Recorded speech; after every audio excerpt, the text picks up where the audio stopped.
Hi, I'm Dave Oxford from Slick in the UK.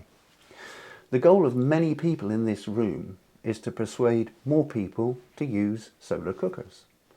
How do people adapt to a new technology? In 1962, Everett Rogers wrote a book about the spread of new ideas. He claimed that this generic curve describes the adoption of new technologies. At the bottom left of the curve, innovators develop the product, then, when it becomes available, early adopters may buy it, but sales are usually slow. The yellow curve is the market share. I want to ask this question: where are solar cookers on this curve now? Rogers also suggested these stages for individuals deciding to adopt a new device. The first stage is obviously to become aware of the innovation. So my second question is, how many people in the world are aware of solar cookers? Notice that we are talking about recognition here. I guess that at least half of the world's population recognise the man on the right, and only about 10 people in the world recognise our cat. Where would a solar cooker be on this scale? There is some anecdotal evidence about this. In a recent Zoom meeting with other solar cooker sellers, Janie McNutt told us that she demonstrated a solar cooker in public for 14 weeks at a farmer's market. At the end of that time, some people in her small town still did not know what they were. She said, "You've got to let people know that such a thing is out there." Every year, Slick demonstrates solar cookers at an off-grid festival, the Green Gathering. Our experience is like Janie's experience. Many of the people who visit our display say they are seeing and hearing about solar cookers for the first time. In 2018, I decided to try and quantify this. What was the level of solar cooker recognition? Could people identify pictures of solar cookers? So I devised a quick recognition test. At the Green Gathering, you cannot drive your car onto the festival field. You have to climb a steep hill carrying all your camping equipment, tent, sleeping bag, clothes. So I took 2 chairs to the top of that hill and I asked people if they would like to sit down for a minute and do a quick test. As you see, I made it difficult. I didn't want people to guess. I asked them to tell me what these things were called and what they were used for. I'm confident that everyone in this room would have recognised the cooking. I asked 48 people. One of them used the word solar cooking. The other one mentioned cooking, maybe because he saw the food. Let's suppose that 2 out of 48 recognised that these were solar cookers. That's about 4%. Well, England is a rainy place and we don't have many solar cookers. So perhaps in a place with abundant sunshine, like India, people would be much more likely to recognise a solar cooker, wouldn't they? I thought maybe 50 or 60% of them, perhaps more. At CONSOLFOOD 2023, Kartiki Gupta gave us an answer. He did a survey in Jaipur. Here are his results. I was shocked. Going back to this curve, I think we have very low recognition of solar cookers worldwide. So we must still be in this part of the curve. People can't adopt solar cookers if they haven't even heard about them. How can we increase recognition? We've all tried solar cooking in public, running websites, telling our friends, and so on. But to make any real progress, I think we need to do something dramatic, like get a really famous person to wear a solar cooker. If anyone in the room knows Taylor Swift, please give me her number. Or we could do some solar cooking in an unusual place so that we get arrested by the police. What about the top of the Eiffel Tower? Now I want to mention the instructions that come with new solar cookers. I'll begin with a confession. I was visiting my friend Aaron, who runs a digital workshop. I wanted him to help me cut a parabolic curve for my parabolic trough cooker. He knew about solar cookers, but he had not seen one. It was a sunny day. I offered to lend him a cook-it to cook his soup. We set it up and I told him how to use it. Then I went home. The next day I telephoned him. He was disappointed. He had to finish cooking his soup on the electric hob in his kitchen. I knew there'd been full sun for at least 6 hours after I left the day before. That's easily enough to cook a couple of litres of soup in a cook-it. So what went wrong? The pot I lent him had a capacity of 4 litres and he had filled it. So it got warm, but it did not cook. Because I talked to him about my mistake, he went on to use a solar cooker again. But what if I had not talked to him? He would tell his friends that solar cookers don't work. How often does this happen and what can we do about it? Slick runs a Facebook group about solar cooking in the UK.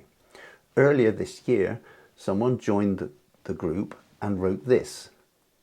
Here was a person who could not get a solar cooker to warm some water to just 60 degrees centigrade. Why? We asked her to send photographs. She sent this picture. I should say right now that everybody in this room knows that the All Seasons cooker works very well. There are plenty of videos showing what it can cook. As you see, she says she followed the instructions. After some further questions, we found out that she had not used a heat trap. She said she did not know what the plastic bag was for. I can hear you saying, why didn't she read the instructions? Well, lots of people don't read instructions. A friend of mine worked for IBM Computers when desktop computers were a new thing. He had a room full of technicians who answered telephone calls to help people who could not get their computers to work. He said that the technicians would often put down the phone after a call, then shout, RTFM! In English, this means, why don't you read the manual? Here is some feedback on the Amazon website about a solar cooker. Here are 4 people who say it doesn't produce enough heat to cook. Here is a second page of feedback. Same cooker, same complaint. It doesn't work. But look at the top arrow. 15 people said that this was helpful feedback. That's 15 people who won't buy a solar cooker, at least not that one. I assure you that this is another well-designed cooker that does work. So what's happening? There's a clue in the second comment.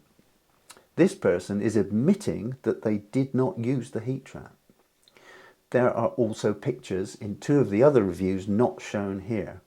One shows the cooker being used without a heat trap. The other shows the pot wrapped very tightly in the plastic heat trap, so it is in contact with the whole surface of the pot. What would these people tell their friends? How many people are put off the idea of solar cooking because of failures like this?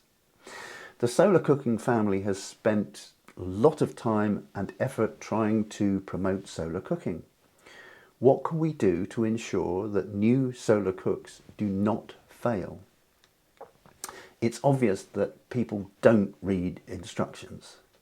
I believe that the only answer in 2025 is to make instructional videos, step-by-step videos that leave nothing out. If you sell solar cookers, I suggest you make a video and show it to your most stupid friend. If they can't make a solar cooker work, it's your fault. Your video wasn't good enough. Watch what they do wrong and then make the video again, please. Finally, some of you know that I spent over 35 years working in the National Health Service in England. I was a mental health worker. We have a couple of books that contain the signs and symptoms of all the mental health problems we know about. But these books are incomplete because they don't mention solar cooking. Stewart has been reading them to find out what mental health problems need to be addressed. Stewart. Thanks, Dave. You may recognise some of these problems. Depressive disorders are based on shame and guilt. Anxiety disorders are based on persistent worry and fear. This man is out with his family.